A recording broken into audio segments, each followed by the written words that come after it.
Well, hello everyone. Thanks for joining us. Let me introduce speaker Sabir Akhadov. Now will tell us something about his theme for today and maybe something about yourself. Please, Sabir. Yeah, sure. Thanks. So glad to be here. Thanks for joining. For the ones who have already joined. So we'll have a small discussion before I'll switch to the actual content, just to make sure that everyone can join the presentation. So, yeah, my name is Sabir. I'm working at Databricks as a software engineer, and my team works with the data layouts and storage in general at Databricks, and in particular, we work with Delta Lake, which is an open source project started by Databricks as well. Yeah, I'm mainly interested in the storage layer. So that's what the presentation will be about. But we can talk in general also Spark and data processing with Spark and Delta and Parquet files and so on. So should be a great discussion. Yeah. So thank you. I do have a couple of questions for you as a warm up. Have you seen other talks at our conference? Do you like? Do you have a plan to watch any other talk?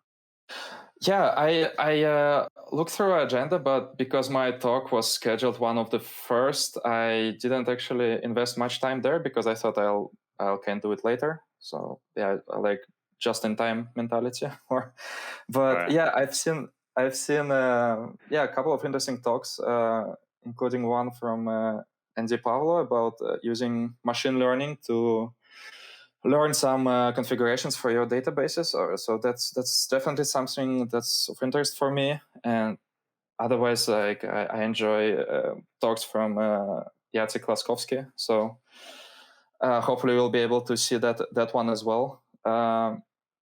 And yeah, anything else related to data processing, I'll try to see what I can join.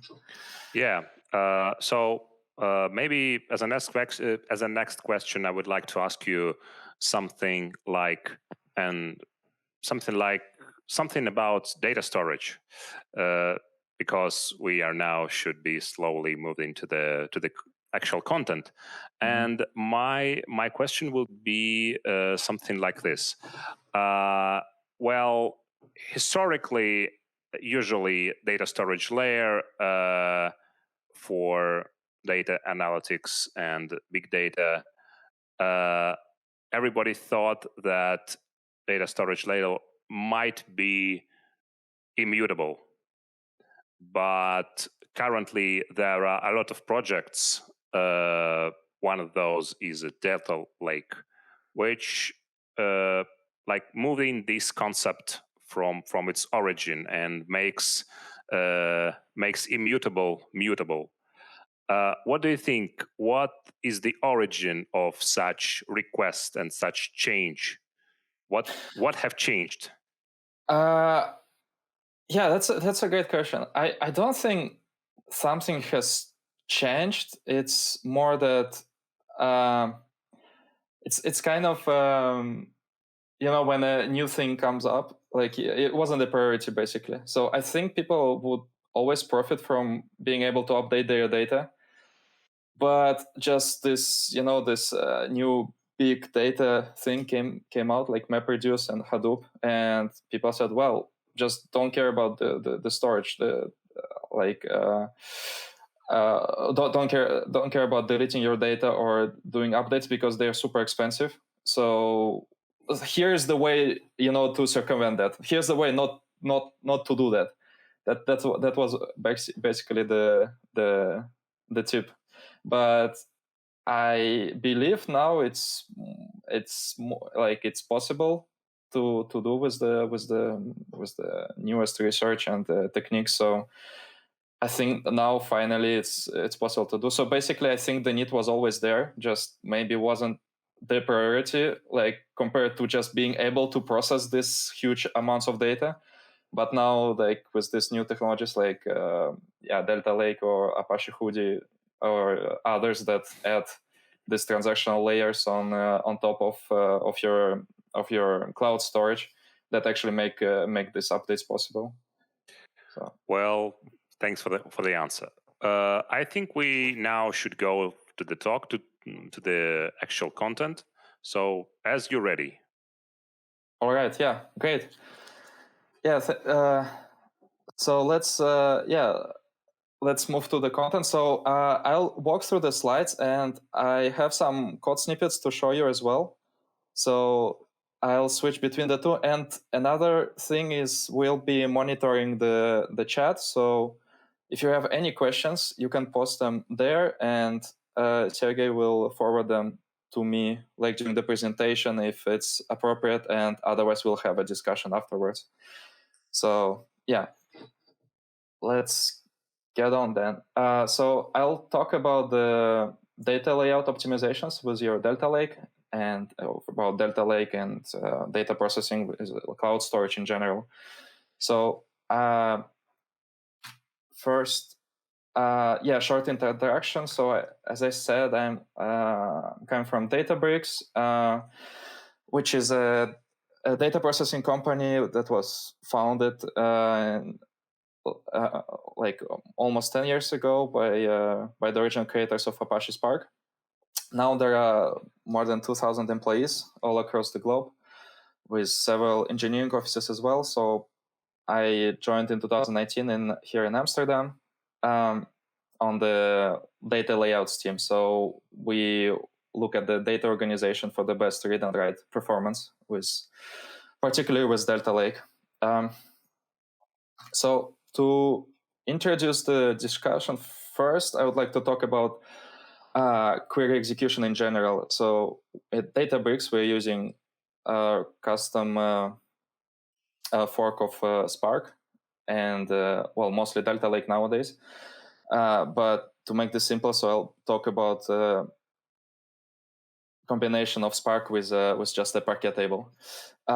So let's say you want to submit your SQL query. So you'll start in some kind of query editor, like a notebook or some SQL box.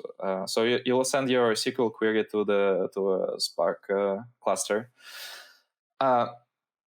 So on the driver, you will parse the query, of course, and now you'll need to figure out where the data is and which data to scan. So in our model, the data resides separately from the compute.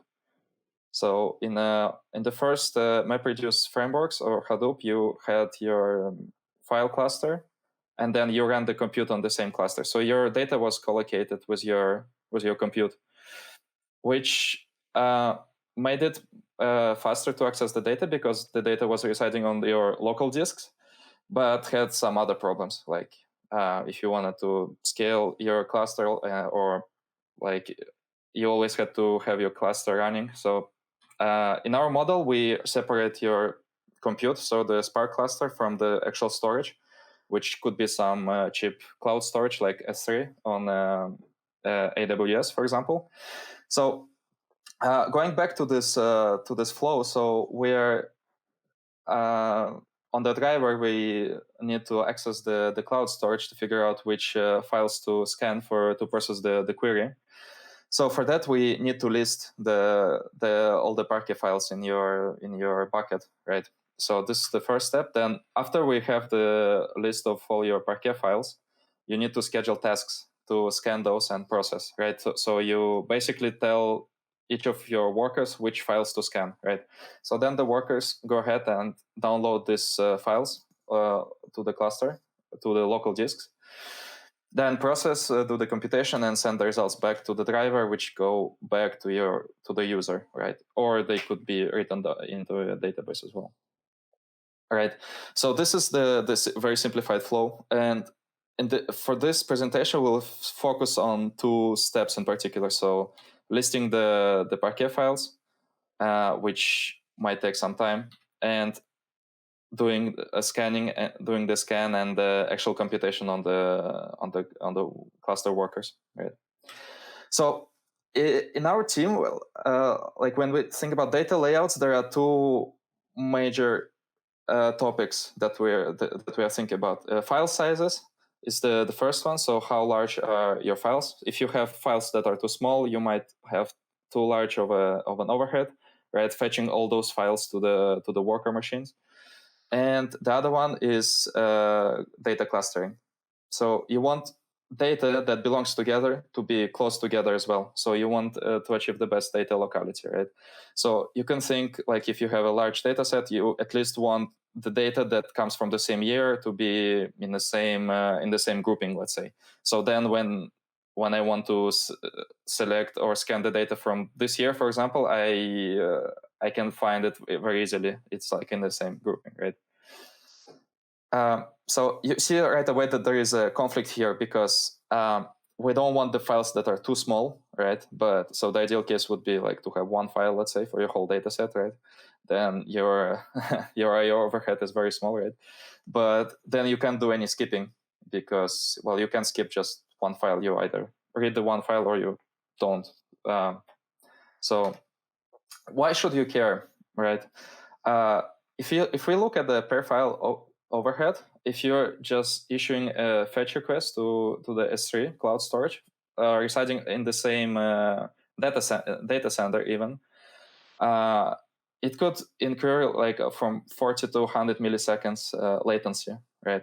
So compare that to 100 microseconds latency reading from your local SSD, right? So we want to make sure that we issue as little as possible of those requests, right, to S3. So I ran an experiment where I scanned like 250 megabyte files, 16 files on a 16-core cluster. It took between 3 and 10 seconds, depending how warm the cluster is. If I scan instead 250 kilobyte files, so the same data set size, but now it's 1,000 files per core, then it will take up to 3 minutes. So we see that the overhead per file really plays a huge role here. And this data size of 250 kilobytes, it's not something unusual. We see it quite often with our customers. So it can happen quite easily that you get files of this size. So that's the motivation. So in this talk, I'll first talk about just pure parquet tables without any layers on top. Then we'll talk about Delta Lake, and then some automatic optimizations that we are working on at Databricks, and then I'll talk about some common star scheme optimizations that we can do. So parquet. As I said, we want to be able to filter data as much as possible because it's quite expensive to fetch it every time from the cloud storage, right? Because the data is not collocated anymore as in a Hadoop world. So we want to be able to filter the data. There are a couple of groupings that we can apply. So one is partitions, then we have bucketing, then we have like on the level of individual parquet files. And then we can also filter in the file chunks. So first we'll cover the partitioning. So usually imagine if you'd have just one group with all your with all your data. So all this, like if you had this statistics on your year, let's say, then we know that, well, this data contains all the rows from year 2018 until now, right? So you can't do any filtering or skipping. You just have to read the whole thing, right? So if we and the issue is that we need to list all those files, right, in the root directory because all the data is in one place. But instead, if we partition the data at least by year, so each year would be in a separate subdirectory in your root bucket, and then we would put all the data that belongs to that year in the subfiles. Then, well, if you need to read just the year 2021, then you just have to read this subdirectory, right? So that's the idea. And together with this talk, I'll have this notebook where I actually would like to show you how the data looks inside. So so it's not just something virtual, but we can actually see and touch, so to say. So here I have some simple code to generate some data, and I want to have 100,000 rows. So, and then I just say, well, write as a parquet, and we save it under this name, right? So then what we can do, and yeah, I already executed this code just to make sure it's already generated. What we can do then is, if we want to look inside the actual files, right, we can describe the table. Then we get this metadata. So let me scroll through this. And yeah, what I'm interested in is where it's stored, right? So here's the actual path. And well, don't worry about this too much, but this path, actually, dbfs, it's something we have at Databricks. It's like your file system where we can just mount S3 buckets. So it means this data is stored somewhere on the S3, in some S3 bucket. We don't know where, but it's mounted locally. So I can just go ahead and read this directory, right? So here we just have a simple parquet table, right? And this is what the file structure would look like. So yeah, first we have some metadata that is getting written by the parquet writer, just to make sure that all the data was committed, right? So it just creates a file like it started and it committed, success. But yeah, what's important are these files. So we see that we have a bunch of parquet files here. Yeah, the names are completely random, right? And we get 32 files, because that's the number I specified. And then if we decide to write a partition parquet table instead, so we can say partition by, and then the column name. So in this scheme, I have the column by the name of part for partition. So then we can do the same thing again, find out the path, describe the table, find where it's stored. Then we can display it as before. And so now if we look at the root directory again, we see that it created a bunch of subdirectories inside, right? For each value of the column. So in our case, this column partition has values from 0 to 9, right? So it's only 10. And if we look inside just one of them, so let's say the first partition, and well, we see that we wrote one file. So that means we have one file for each partition, right? So this is just on the physical level how it would look like, right? So back to the slides. So yeah, now as I said, if we only want the data from one of the years, as you saw, we can just go ahead and tell on the driver, just create tasks to scan that one subdirectory, right? All right, just pausing here briefly and make sure we don't have any burning questions to answer. But yeah, so yeah, make sure to write your questions in chat if there is something. Okay, so another use of partitioning is, well, it's similar to what we talked about, but on the level of actual, let me close my notification. On the level of actual query planning, when we're executing the query, we can just push down the filter on the driver, and on the driver we can schedule these tasks just to read those files from the given subdirectory, right? As we have seen before. But another very powerful thing that we can do with a partition table is dynamic partition pruning. So this takes some illustration to explain. In the previous case, we had a filter also on year, right? But in this case, we are filtering on the year, but we are filtering on the smaller table, right? And then we're joining the smaller date table with the bigger, well, you can call it fact table sales on some ID, right? So this is a common pattern in star schema, for example, right? And we know that our larger fact table sales is partitioned by by this ID that we are joining on, right?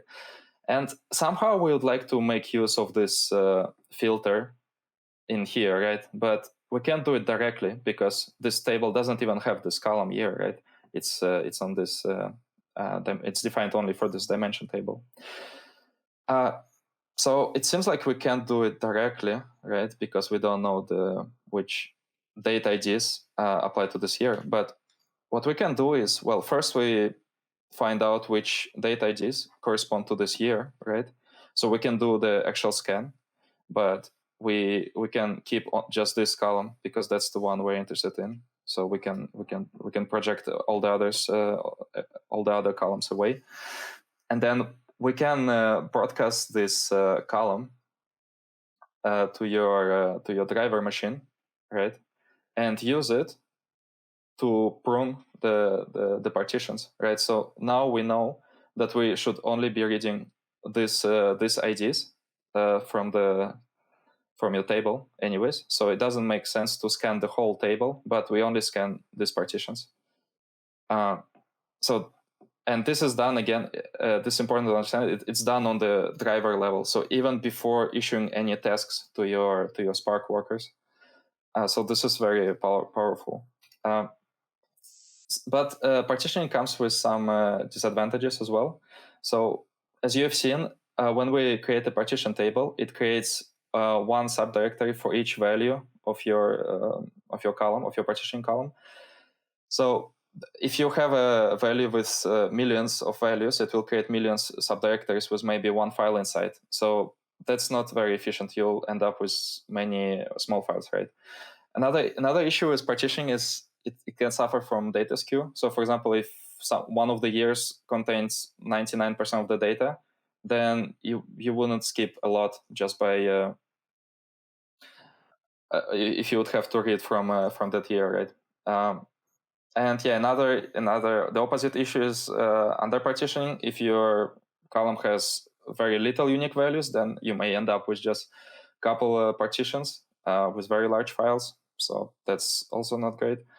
And another issue is that you need to specify the partitioning when you are creating the table. So you have to decide in advance which columns you should partition by. And you can change it later. If you want to change it, you'll have to rewrite your whole table, right?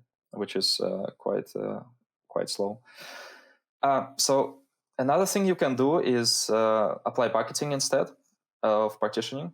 So it has its advantages and disadvantages as well. But so the way bucketing works is, well, you specify which column to bucket by. So let's say by customer ID, right?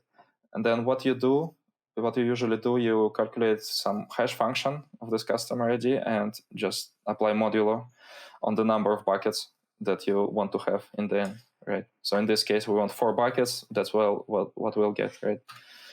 And so it works, as you can see, it works well for high coordinates columns because you're sure that you'll always end up with the number of buckets you specified. So you won't end up with like million smaller partitions. And this also works well for pinpoint queries or like,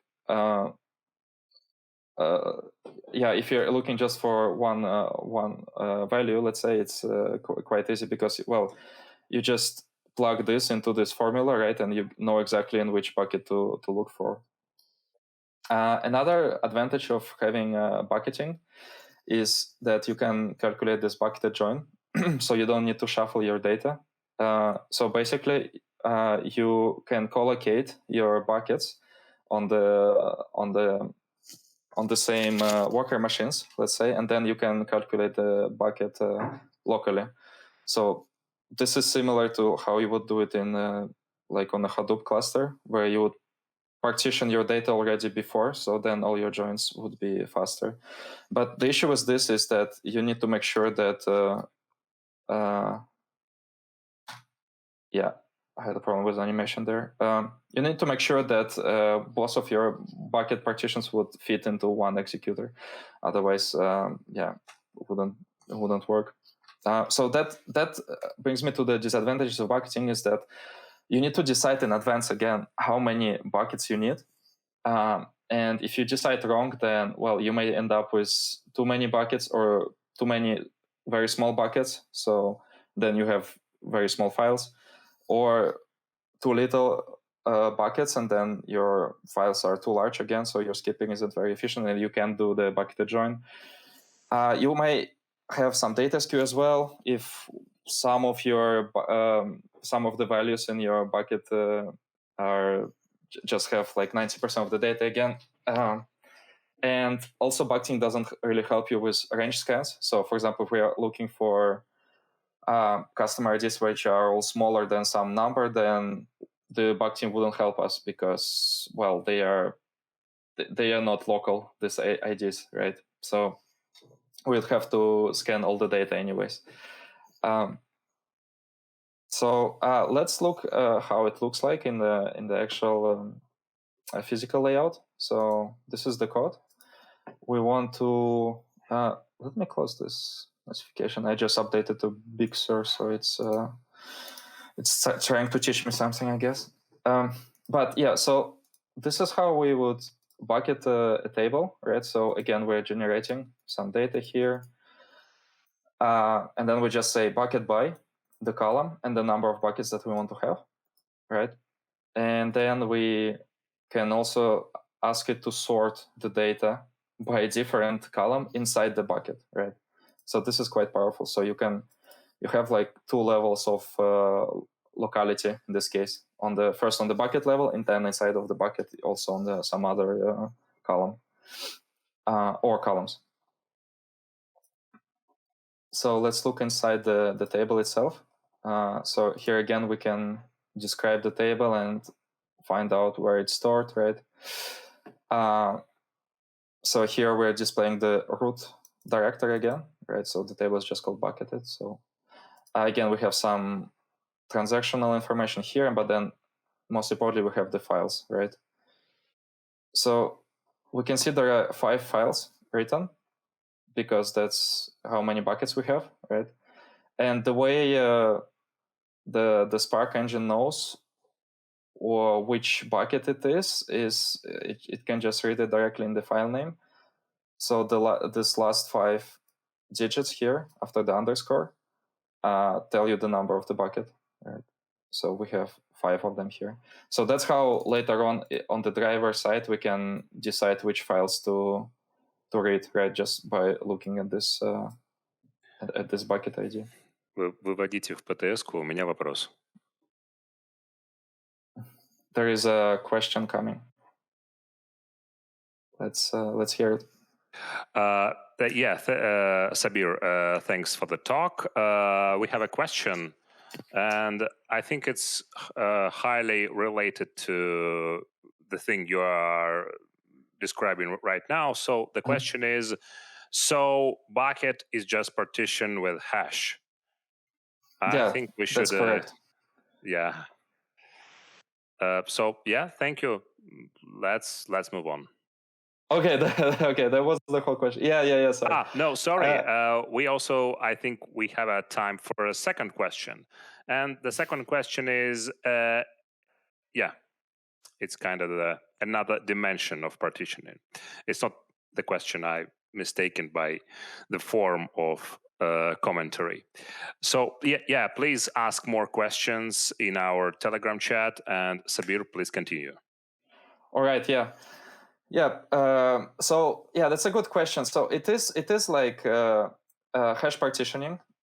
In fact, it's very similar to how the data is partitioned during the execution, but here we're storing the data. But well, the difference you can see that we aren't creating any subdirectories, right? So but yeah, essentially it's working in the same way, right? So if we would write more data to this table, we would just create new files in the root directory, right? So one disadvantage here is that we can't do file listing on a subdirectory as it was in a partition, right?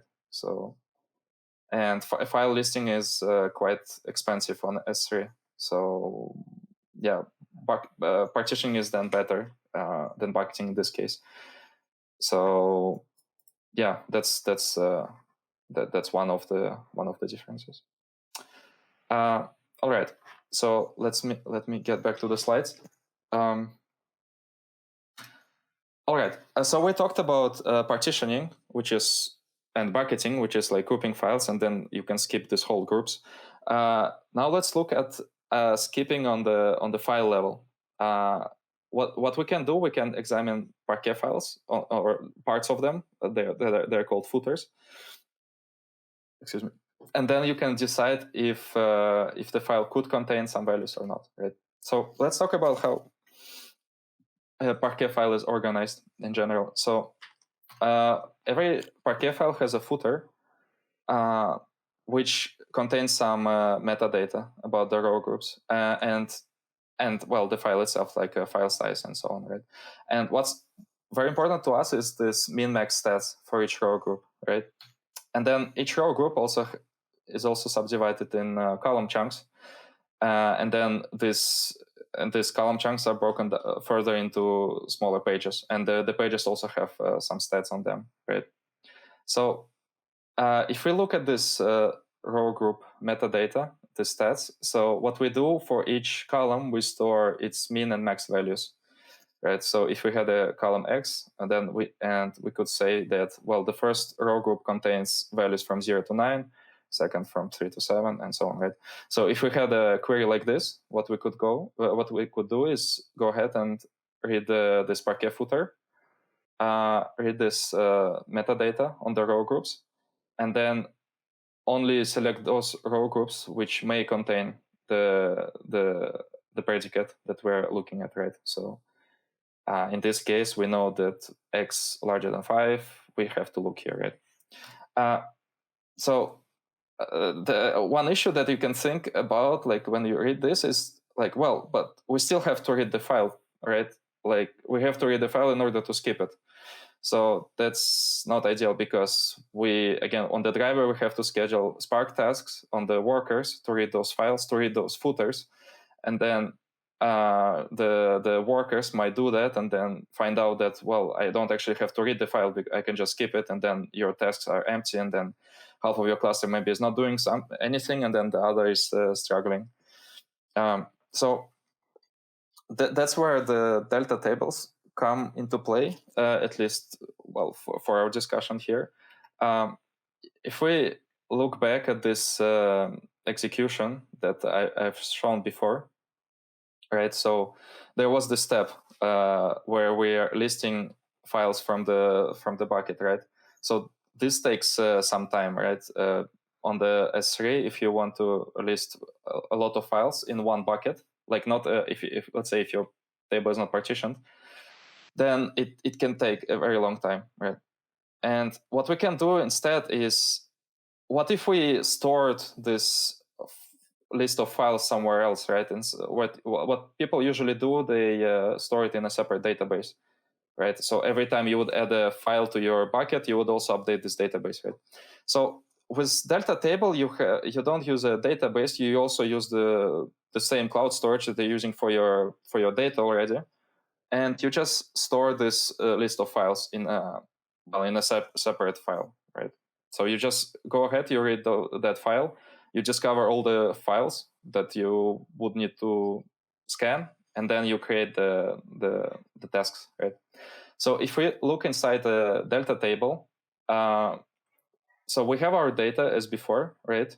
if your table is partitioned, we also have that. So we have the subdirectories and then the data inside each of the subdirectories, right? But what is new now is this delta log subdirectory, which saves all the files that you've added. So for each transaction that happens on this table, it will create a new JSON file, right? But delta log fulfills many functions, and like one of the important ones is being able to update your data and also to run many transactions at the same time. So you get that, you get the AC transactions. Also, because it doesn't delete any data, actually, it just marks files as deleted, you can do the time travel. So you have the history of all the changes in your table. But what's most important for us is that we store all the files that are present in the table in this delta log, and we also store per file statistics in the delta log. So let's see how we can use that. So we can inspect the delta log like with these commands. And for this, let me go back to my demo. So we can write a delta table again with similar code. So now instead of saying parquet, we just say delta, right? So we save the table, then we can again look at the look at where it's stored. So let's see if yeah, I actually pre-generated that. Okay, so that's good. And then we can do the same what we did before. So we can look inside the data that we've written, right? So we have this delta log subdirectory, right? And then we have all the parquet files. Again, 32 files as with parquet, because that's the number of files I specified to write out. And then we can look inside the delta log.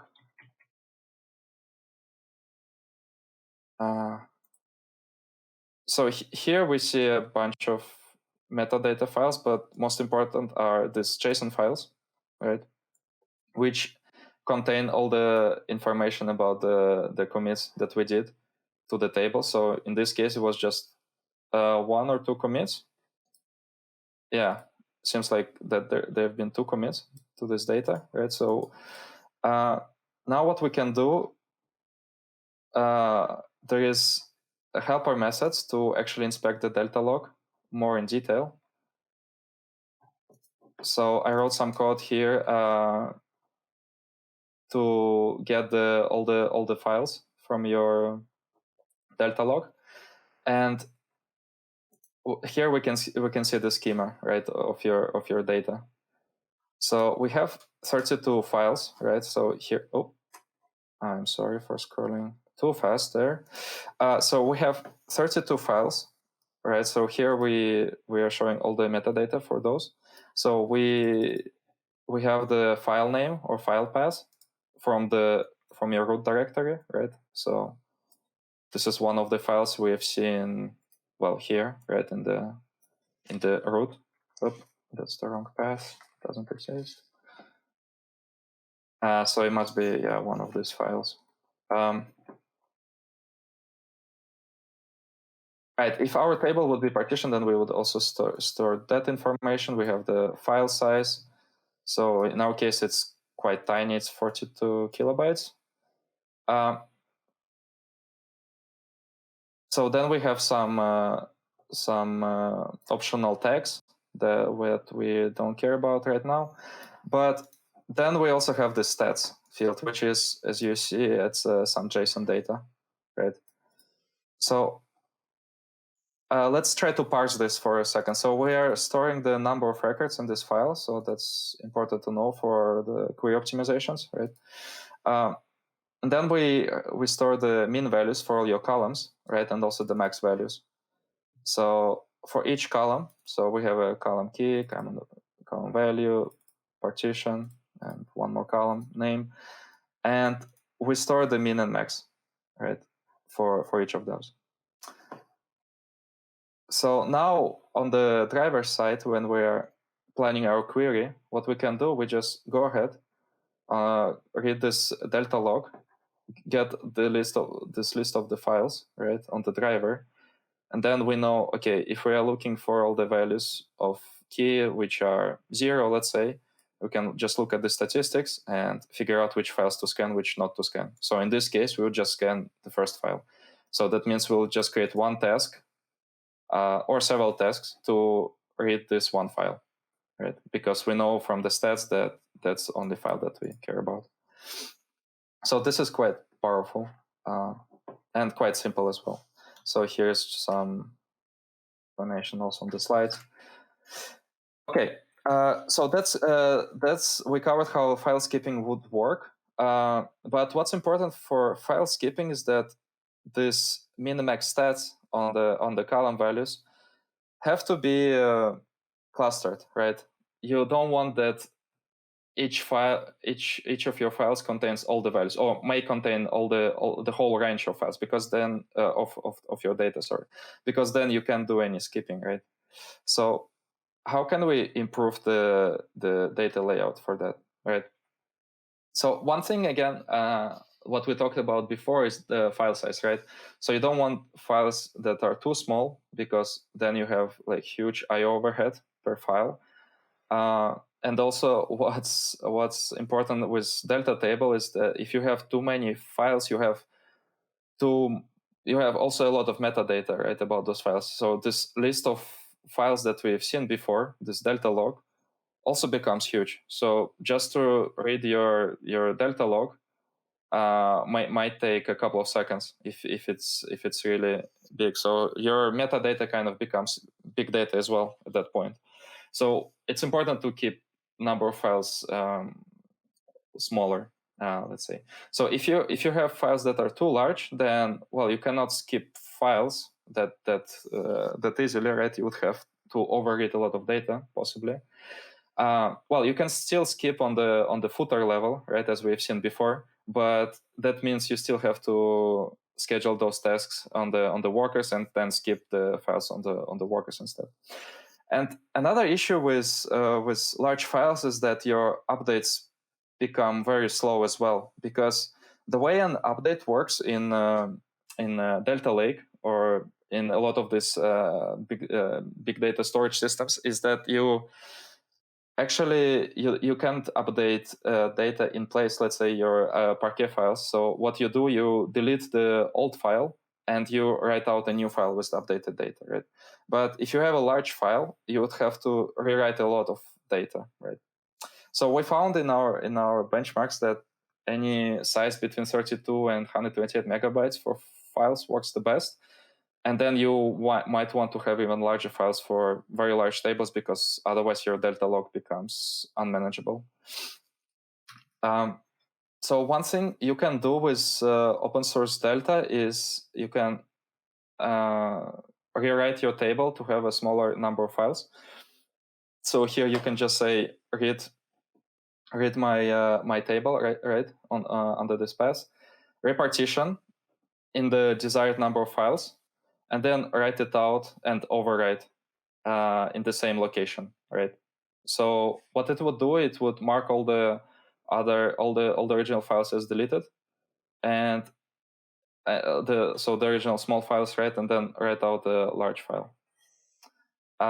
But the issue here is how do you decide on the number of files to write, right? So you could say, well, I'll just try to aim for that file size, right, that I said before, like between 32 and 128 megabytes. But then you would have to calculate it every time when you run this.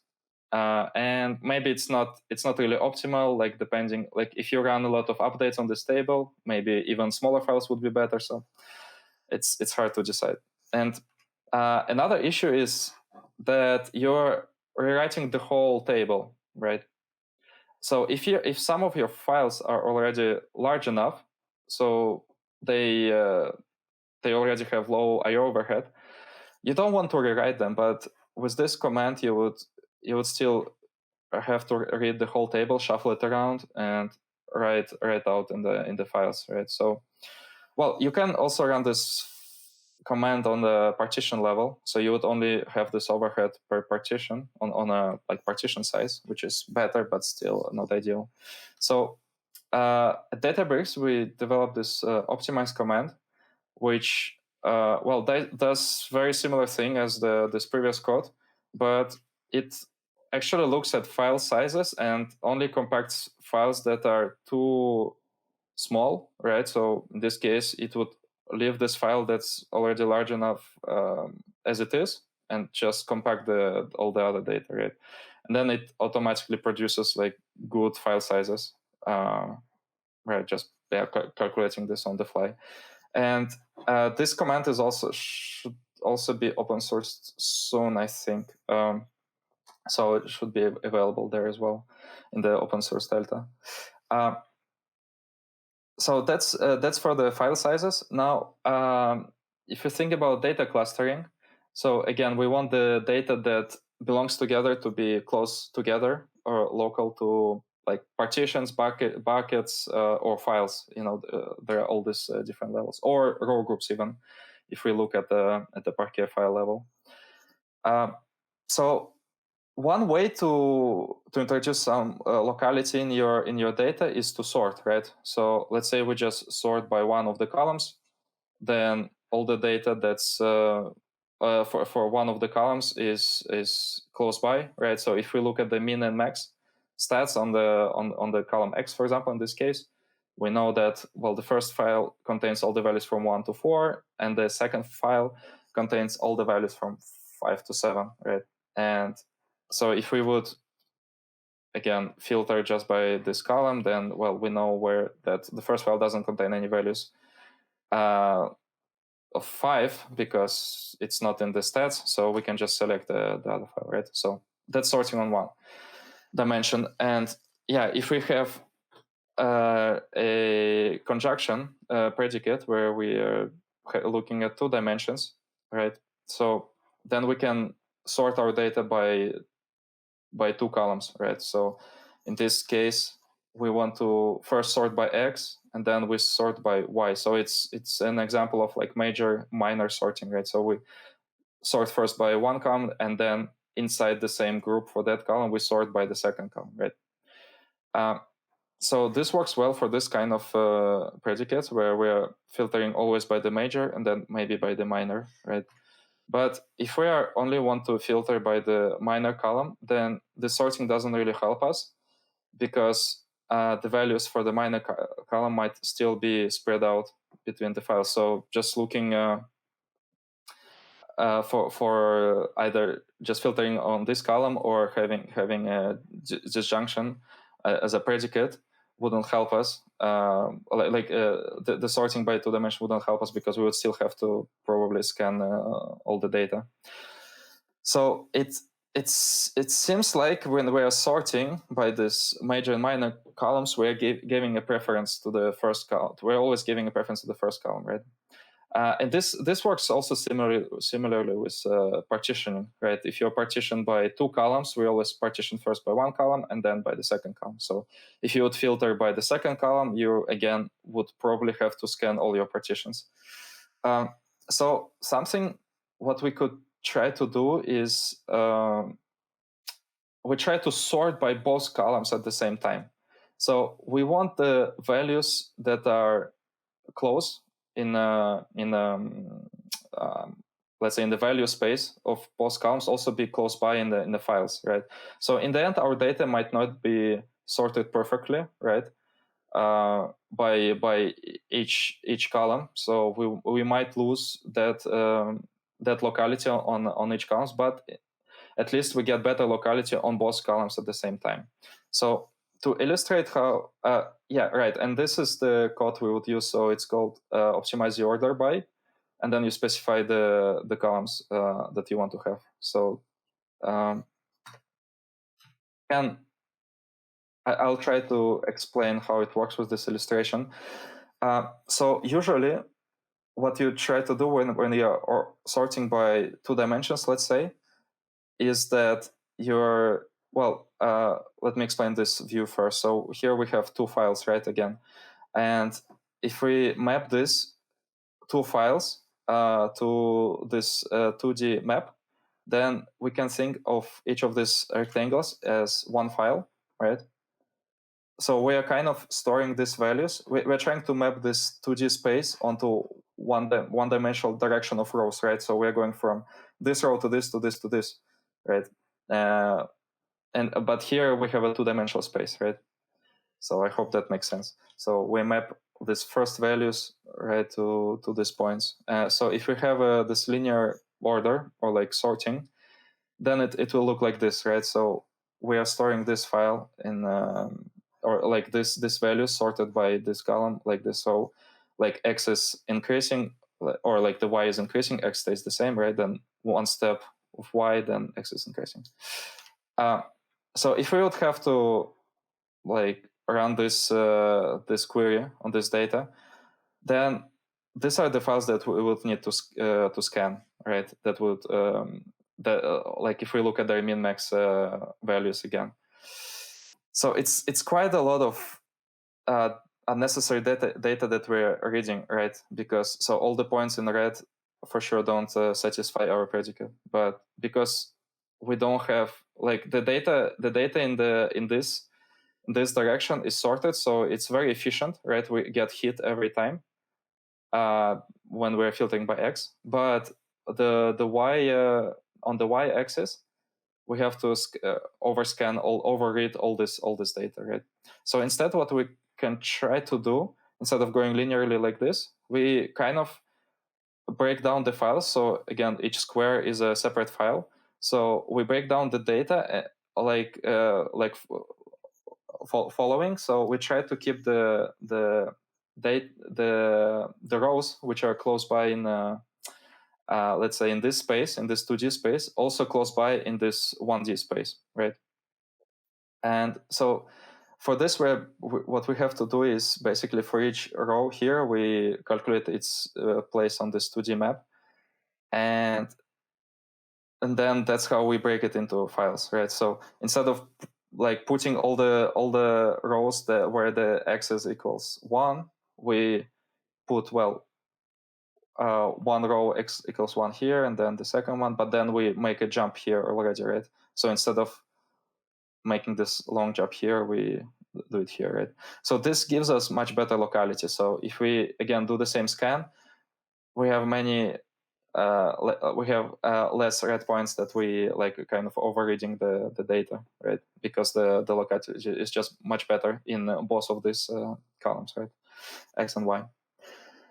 So this is for the Z order, but in practice we're actually using a different space filling curve, which is called this Hilbert curve. So it has a better properties, slightly better properties in terms of locality. It's a more efficient curve, let's say. So let me make sure there are no questions. Yeah, feel free to post your questions in chat, and otherwise we'll have a discussion afterwards. So that was for reordering your existing files, right? So we can rewrite the data, compact the files. We can Z-order the data, so change the layout completely. Another thing that we can do, at least this is available with Databricks, Delta tables.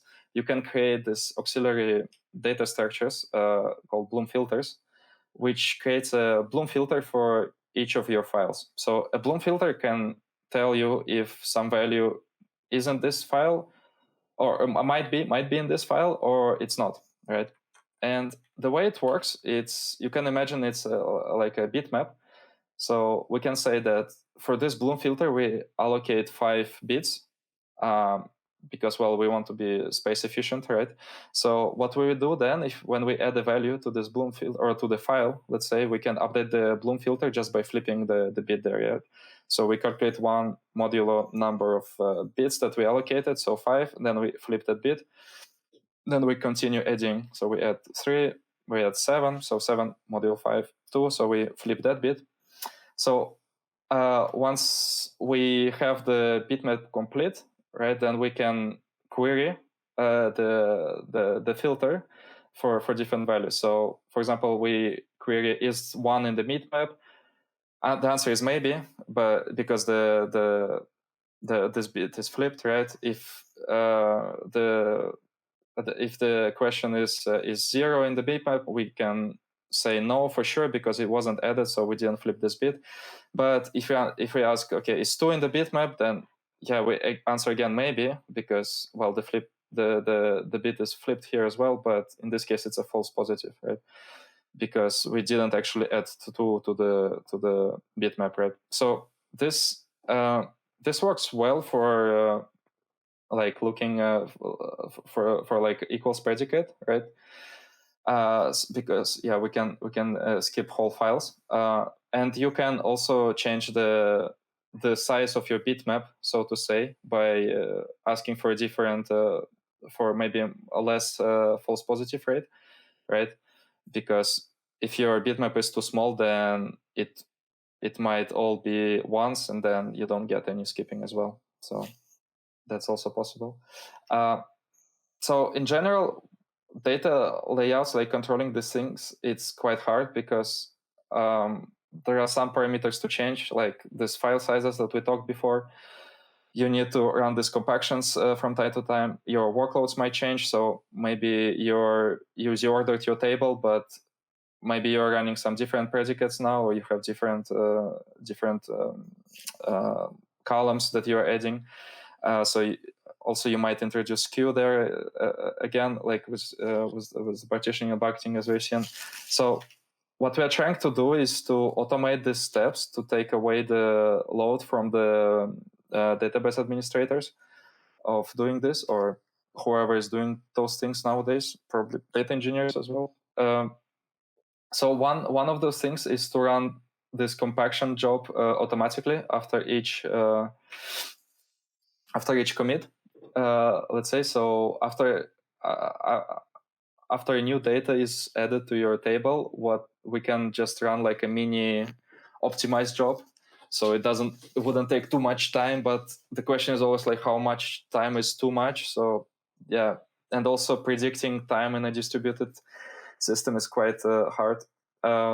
And another issue is that we don't want it to conflict with other concurrent transactions. So that's some of the challenges.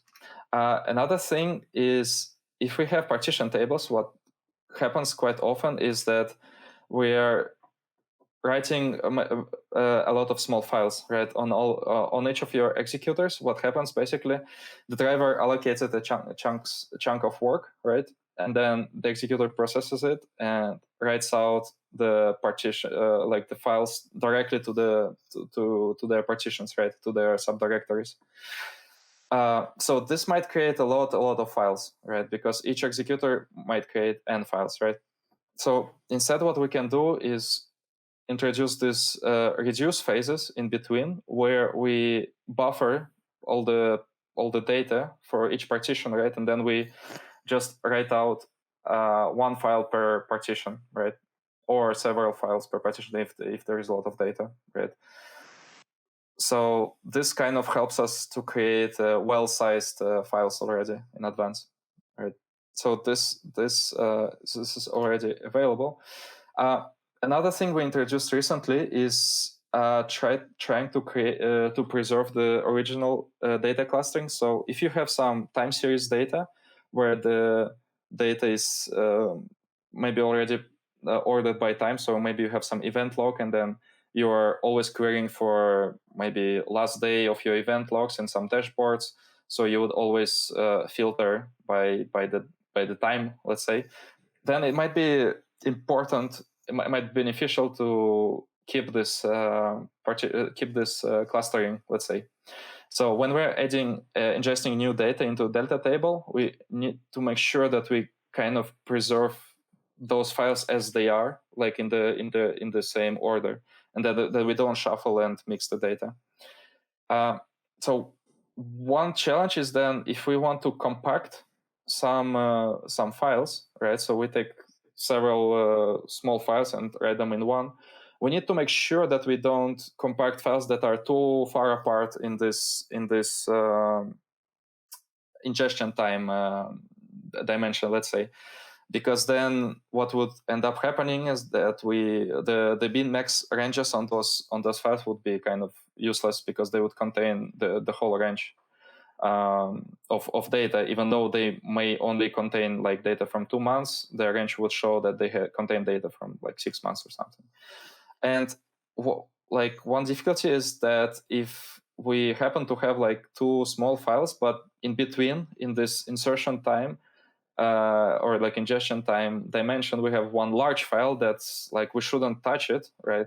Like by our heuristic that we said before, we don't want to rewrite files that are already large enough, right? So now we are stuck with these 2 small files because we can't merge them because of this ordering, and because we also cannot merge like this small file with this large file because this file is already large enough, right? We don't want to touch it. So there is some playroom here. Let's say that like at what point do we say screw it, we just merge them, you know? So that's one challenge with like compaction. Another one is when we update some data or delete. So as I said before a little bit, when we are deleting or updating data in this architecture, what we usually do, we mark the old file is deleted, and then we just write a new file, right, with the updated data. So in this case, for a delete, we first read this whole file. We identify the rows that are eligible for the delete, right? Then we have to, what we usually do, we just keep the rows that we shouldn't delete or update and write them out in a separate file. And then all the other rows, if they've been updated, we just create a new file, and if not, we just forget about them. But what's important now is that this all data that hasn't been modified, we probably should keep it in the same order as it used to be, right? Because we didn't change anything here. So its ingestion time is probably still the same, and it could probably still make sense to keep it in the same order, right? So this is another thing to keep in mind. So in the future, what we envision is to have some kind of advisory running in the background, and also launching some jobs maybe automatically, like after approval from the users, and like propose automatic data, or like propose automatically some data layouts. Like if we see that there is some predicate that's run quite often and the table isn't clustered by that predicate, maybe we could like run the order on it, right? Or like if there are too many small files, we might compact them, right, automatically. So that's for the future. Now, like what you can do already today. So there is this star schema pattern that's quite common. So this is straight from Wikipedia. Like what people usually have is like this huge fact table where they store all the new updates, right? And then there are a couple of dimension tables, which are usually smaller than the fact table, and where the data is changing slowly over time, right? So it might store some information about the shops or the users, where, for example, you update users' address maybe once in 5 years or something, and maybe you add users like a couple a day, right? But in your sales, you generate like a lot of rows, right? So this table is usually large, and these dimension tables are usually small. So then there are a couple of steps that you could do. All right, I'm being told we're running out of time. So this is good because this is actually my last slide. So one thing you could do is you could well, first maybe you could denormalize your table, because calculating these joins every time, because between the fact and the dimension table is quite expensive, but the storage is quite cheap, so you might just pre-compute these joins kind of. Well, then if you're still want to keep this schema, make sure you use Delta for your fact and dimension tables, because then you get these transactions and updates and all this file skipping that we talked about. If you're running on the open source Delta, you don't have the order available to you, but you can still partition by usually what people do, they partition by date, the fact table, because they have a lot of data there, so they just group it in on a day level. And then you can also compact files from time to time, so you don't have too many small files. If you have the order available, then you can, instead of partition, you can z-order your fact table by all the foreign key columns. So foreign keys is the ones you use to join with your dimension tables. And then you can also z-order the dimension tables by their primary key columns used for the join as well, right? And then you can also use a Bloom filter for some other predicates that you're running often. And if you haven't z-ordered by that table, then you can at least have a Bloom index on that. So, all right, yes, Sabir, I think that was all. We ran out of time, so I'm asking everyone to join us at discussion booth, where we are going to discuss a few questions we have received in our chat. So let's move on to the discussion zone. Thank you.